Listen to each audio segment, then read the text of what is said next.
Sowmya Murthy. I was the Chief Customer Officer of 7 Lakes Technologies. It was acquired last year by W Energy Software, and I'm going to be talking to you about reducing burn rate of human beings. So it's going to be a completely different conversation than you've been involved in up until now. And very quickly, as a Chief Customer Officer, I was primarily responsible for numbers.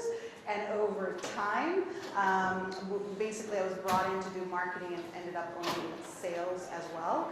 And in a $7 million ARR company, you need someone who's also helping groom the team and the leadership. So over the next 20 minutes, I'm going to talk to you about 3 big market pivot points and mark the people pivot points along the way. The first one, this was a very solid services company when I came on board. How did we pivot from services to SaaS and get that product market fit? There were 3 pieces there around a really big, this was an oil and gas AI-based software company, so we got hit with a market downturn right when we were going to product.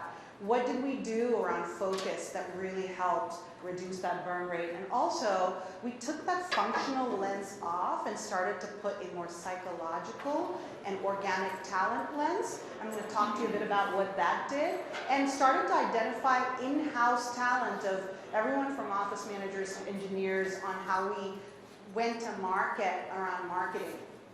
Then the next pivot point came around when we started to grow and ran into product implementation challenges, and we needed to use, again, that psychological lens to know what talent gap do we have, not necessarily functional, solve the problem, and then use 2 other really important pieces of grooming internal leaders, and also taking folks who are naturally more oriented towards variety and not try to force them in some hierarchical ladder, right? So how do we do talent management to do that growth to 7 million? And then, of course, we all got hit with that 2020. For us, it was a negative $20 barrel of oil. And so we got hit again and needed to retrench. This was survival. So if y'all are into what that piece is going to be around, I'll talk a little bit about context switching and what we did there. And also, there's a whole bunch of unpaid emotional labor that happens during survival. So I'm going to talk a wee bit about what we did in addition to managing numbers on human beings. And finally, the myth, we were really focused on busting the myth that it's lonely at the top, because that really doesn't work in a startup environment. So I'm going to talk a bit about those. Just as I said, in those pivot points from a revenue perspective, the first people pivot was around really when we hit the ground running product market fit. The second one's going to come around the $4.99 million number. And the third pivot's going to come around when we were doing our survival mode and we were acquired in May 2022.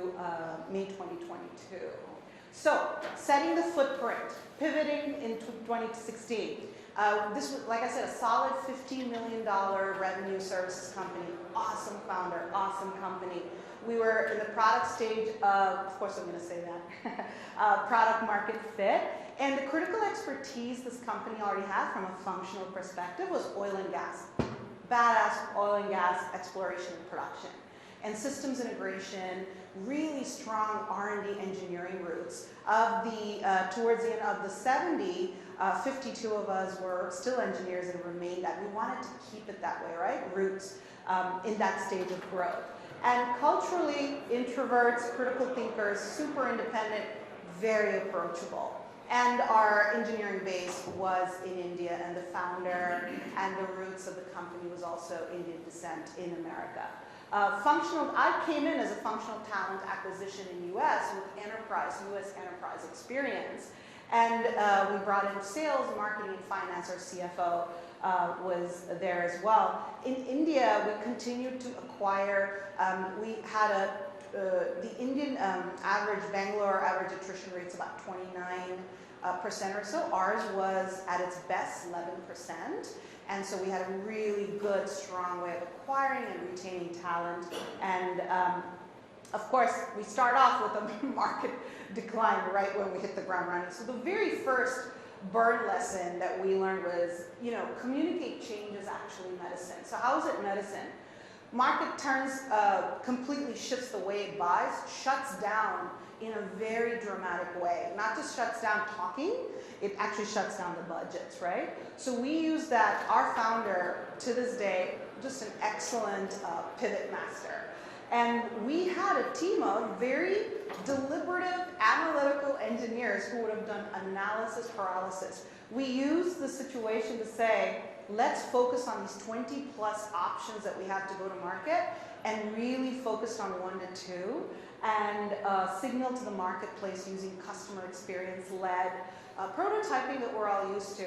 It was, now, in the burnout section, the folks that came in from the US enterprise, as you can imagine, struggled with this dynamic move and the nature of that kind of a pivot. But the original service bootstrappers thrived for the most part. And the wins, we hit the ground running with $2.2 million ARR, 60 new logos added.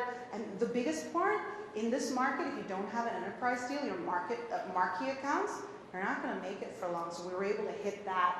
And we had a really strong market entry to go up against our competitors who are $300 million ARR companies, existing incumbents, right? And vertically oriented, Quorum and P2.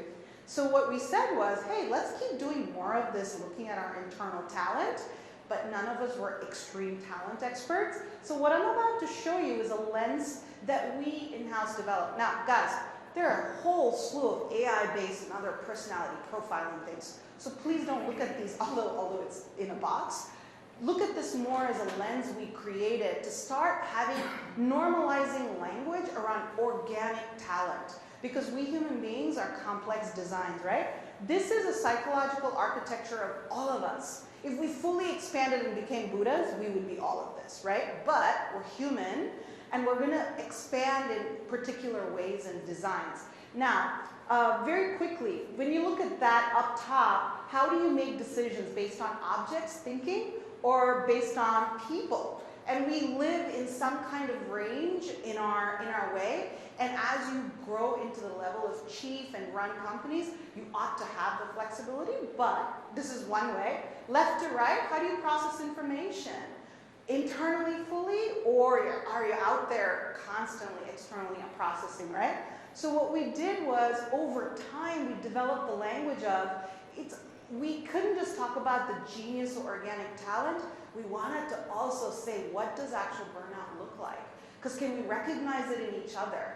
And we created radical transparency so people would come up to me or the founder or anyone else and say, hey, this is your behavior, help out. Because, and then so very quickly to map it out, the more going to driver, I heard someone say challenging earlier when you spoke, you're challenging your talent, just genius, right? Otherwise, you won't have any control, you won't be winning and hitting targets, but you pass that pedal too hard and it's not the right sequencing, you're going to get impatience and tunnel vision and poor listening and overly intense. Guilty. And as you go into, but the roots and talent of this organization was primarily in building, systems thinking, detail-oriented. This is what you want in your engineers. But you push that pedal too hard and they want to focus in their genius, they look indecisive. They look like they don't hold their ground in conflict. And you need that. And you analysis paralysis and getting too critical. Now, this was also talent we found in-house. Really empathic and seek acceptance. We needed that. When big customers come in, they want to be heard. So listening, encouraging. But when these guys are trying to solve a problem that requires some other genius, they push too hard in their genius area, they try to solve everything on their own, avoid conflict. All of a sudden, you start going in directions you don't want to go. The talent pool we didn't really have in-house a whole lot but we had enough of it in the leadership team was around connector, or often known as agreeableness, which is seeking recognition, influencership, persuasion, improvising. You push that pedal too hard and you don't have other genius areas, lack of detail, follow through, impulsive. Here's a good footprint. Why this becomes important is as I give other case study and talent profiles, I'm going to walk you through how the founder and the leadership team would use this language continuously to say, let's stop over-indexing just on numbers, but let's watch our humans. Let's watch our humans, right? So one example around what we did was beginner mindset, right? So when we wanted to do that market launch in the beginning, up against $300 million companies, we wanted to create our own brand and look big, right? So, but marketing talent besides me, and so we looked at our office managers, engineers, everyone in there, and started to assess their natural talent. There was natural improvisation talent, natural driver talent, natural these pieces. And we had executives who had templates on how to do some of this and some of the nits and grits of marketing, if you will. So what we did was we created a 6-month program to say, look guys, you self-enroll, you self-exit. This is you saying you want to do this, right? Full agency. And you get creative ownership, front of board, executive coaching. These are folks taking on some very heavy-duty things in their mid-20s, late 20s. And we were putting them in extreme situations, and they did fantastic. We had to monitor for one thing. This company had the roots of buildership, which is what? Everything's got to be perfect. You're putting code out, it's got to be. No, you can't. This is marketing. You got to get out the door. So it created a lot of pressure for them because they believed accuracy was it. So helping them step off that and move into created a lot of contribution. At the end, these guys were brand design, architects, evangelists, managing our digital events managementship, all of that with a team of 4 people, 4 to 5 people making it happen. So talent can expand. So let's jump into people pivot number 2.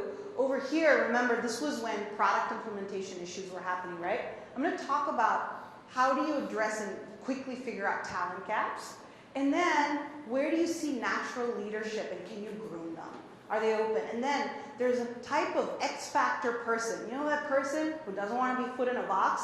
You need that person. That's your utility player. You're going to want to put them in any type of position. So we found that person. So we needed natural, steady leaders, variety, talent gaps. So that's 3 plays that we used in reducing burnout to get to 7 million ARR. So over here, supplementing that talent gap and addressing burnout, the issue that we had was we were climbing into that $4 million zone, and our customers were expecting, this is Exxon, mind you, they're expecting a 2 to 3 month on integration or time to value their product. Because of what I'll explain to you in a short bit, it was taking closer to 12 months on a set of things. Retention was going to drop very quickly, right? So why was that happening? Really talented individuals. What we found once we took one executive off of the rails and went into focus, because as executives we were drivers, we went in and what we saw was in the implementation team, super talented consultative data guys, but very consensus building, trying to get everybody on board. And on the builder side, solutioning till the cows come home. Heard this one before, right? So they were working so hard, burning themselves out and trying to solve it all themselves. So executive steps in. What are executives? We better be this, right? Otherwise we don't have a business. So timelines, priorities. First we went in and said, as an executive, what are we doing? And so we very quickly were able to get that down to 2 to 3 months. That impacted that logo retention and built a really strong customer base of, like I said, at ConocoPhillips, ExxonMobil, and 7 of the top 20 exploration oil and production companies were ours by that point. Why did we do it? Quick notes over there. We were able to identify, negotiate with customers, what's exactly that you need. So reporting data needed to be out in configuration upfront. They needed to establish a set of templates. We didn't have to do. We wanted to expose a bunch of data, so they were able to see what's happening and establish a critical issue path. The minute we did that, we were able to go expand and hire technical drivers, project managers, not traditional customer success manager. We don't want traditional. We wanted technical project managers who come in and help drive this amazingly talented team and gave them a footprint of what to drive, what metrics to drive, and set them loose. And so the growth happened more naturally once we figured out what that talent gap was. Now, 2 drivers, you're gonna get a lot of burned out people, I'm including myself in that. We needed someone who weren't reacting to do hyper assertive push people. Shiva's not here, but I'm sure he'll admit he's one of them too. He's a founder after all. So what we found was this incredible leader who had the steadiness, could meet metrics, but was an outstanding technician, right? Really solid MIT, IIT roots, could build out these services templates. We naturally graduated into product leadership. What we were grooming him for was deep listening, empathy, things that we didn't have the flexibility to go be. We needed to stay in our driver roots. So he started to build in, because he had to now get customer success managers, engineers, all on a delivery path. He got us all the way to bi-weekly release, which we weren't able to establish before his leadership. Did a phenomenal job of also then, our customers needed to see bench strength, not just 2-3 executives running the show, right? Again, we're up against, at this point in our game, we were up against Salesforce and Microsoft winning deals there. They wanted to see bench strength. So this leader starts to groom those around him and we start to groom him, naturally has the ability, starts to become a nurturer, and we coach him a bit on gaining mastery and how to bring customers along and make it their idea. He now runs that entire, and is now owner of platform for W Energy, and is doing phenomenally in that area. And the X Factor guy, right? Very different character. Outstanding strategist, does not want to stay in projects for too long, but what do? We need to be able to, so we leverage this incredible talent because we're going up against world-class sales talent, you guys, and we needed to look big and strong. We needed performers. What do Microsoft have? Performers, right? So we took an outstanding strategist. We stuck them with the founder, whose brain is running million miles an hour, and took prototyping, and he was able to take that and bring it from design all the way into implementation, and started to groom him around improvisation, connector, groom him behind the scenes. He had a natural ability to be a comedian, and we took some of that and took his ability to be an engineer and groomed that into doing just world-class demos. Well, audiences, our customers would have audiences of 30, 40 people on some of these RFPs. He'd go there and crush it. So all our revenue was developed off of this one dude, right? Sales engineer, amazing talent. So sometimes burnout looks in a different way. Now he's a master teacher in the company that he's in. So hopping over to pivot, three things I want to talk about. This is where the market hits us again. We go to, I can give you 3 minutes. Thing over here, context switching, emotional hygiene, and lonely at the top. So what we did was we didn't want to mess with our existing revenue, so we kept that team as closely formationed as possible. I know that's not a word. So digital channel, we said we needed to show the market, and if we're going to go into acquisition, we needed to show that we could grow the small side of the business. So we hired a coach. We got some more people into the mix so we could actually train, and we did hit good numbers there. We had a goal of 8 new buyers. We reduced the sales cycle and set ourselves up in a good way, and we didn't burn these people out because they needed to hold our revenue steady. And from an emotional hygiene perspective, I'll just bring your eyes to this piece. When we are in a survival mode, they're natural empaths who begin to do therapy and resolve interpersonal and start regulating that doesn't serve anybody else around. So we started to create, especially on the customer team zone, right? They're natural empaths.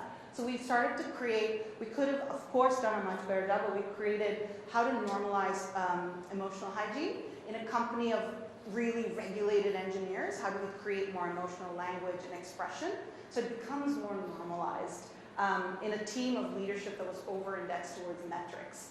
And finally, leadership at the top gets pretty lonely on some of these downturns and curves. I'm just going to bring your attention to all the way up top. The wisdom comes in multiple places. I know all of you in this room probably have investors and in-the-trench SaaS coaches, and if you're anything like me, you're doing a whole bunch of art, whatever else you can to stay human, right? I just want to bring your attention to customers. The thing that I never saw coming that was fabulous was in the trenches were executive level ExxonMobil, ConocoPhillips, giving us market knowledge that they weren't giving the competitors, helping us in deals, giving us competitive intelligence, being more price flexible. The kind of showmanship that happened was why we were doing things in the market nobody else was. So we leaned in and created an executive advisory board that was phenomenal. And I think that was what saved us and made us ready for acquisition. So over the last 20 minutes, I talked about 3 pivot points and yeah. That was a quick wrap up, Sowmya.